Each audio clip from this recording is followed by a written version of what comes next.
Mahindra Scorpio 2011 model. இந்த வண்டி பார்த்தீங்கன்னா நம்ம சஸ்பென்ஷன் ஃபுல்லாக பிரிச்சுட்டேங்க. சஸ்பென்ஷன் ஏன் பிரிச்சோம்னா வானாங்க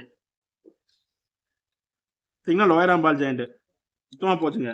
இது பார்த்தீங்கன்னா பேலன்சல் லிங்க்கு இது வந்தீங்கன்னா இதான் டயர் ரெண்டு சுத்தமாக போச்சுங்க. இது எண்டு இதுக்கு இருக்கிறது ஸ்டேரிங் பால் ஜாயிண்ட் பாருங்க சுத்தமாக போச்சு. எல்லாம் ஃபுல்லாக வீக் ஆச்சு. அதெல்லாம் பிரிச்சுருக்கு. அதே மாதிரி பேரிங் எல்லாம் ஃபுல்லாக வீக் ஆச்சுங்க. பேரிங் சேஞ்ச் பண்ணுவோம். இது பார்த்தீங்கன்னா ஏசி பெல்ட்டு ஃபுல்லாக கட் ஆயிடுச்சு. அதே மாதிரி ஆல்டர்னேட்டர் பெல்ட் சேஞ்ச் பண்ண போகிறேங்க. இதில் வந்து பார்த்தீங்கன்னா இது அப்பராம்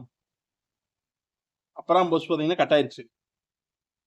இது வந்து ஹைட்ராலிக் கொடுத்து தான் ப்ரெஸ் பண்ணி இறக்குங்கன்னா இது வந்து லோயர் ஆம் பஸ்ஸும் கட் ஆயிருக்கு. இதெல்லாம் லேத்துல கொடுத்து இறக்கணுங்க. அதே மாதிரி பிரேக் பேடு இப்படி வண்டிக்கிட்ட வேணா வணக்கம். இந்த பொருள் கம்மிண்ணா இதெல்லாம் இந்த வண்டியில் கழட்டின பொருட்கள்.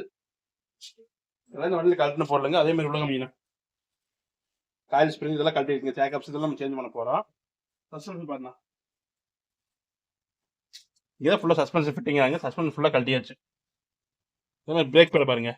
இதே கேலிபர் பார்த்தீங்கன்னா பிரேக் பேடு சுத்தமாக போச்சுங்க. இது சேஞ்ச் பண்ண போகிறோம். ஸ்கார்பியோட ஸ்பேர் பார்ட்ஸ் ஃபுல்லாக வாங்கியாச்சுங்க. சஸ்பென்ஷன் ஸ்பேர் பார்ட்ஸ் ஃபுல்லாக வாங்கிக்கிறோம். இதை நம்ம ஃபிட் பண்ணிடுவோங்க. இது ஃபிட் பண்ண பார்த்தீங்கன்னா நெக்ஸ்ட் வீடியோவில் பார்த்துருவோம்.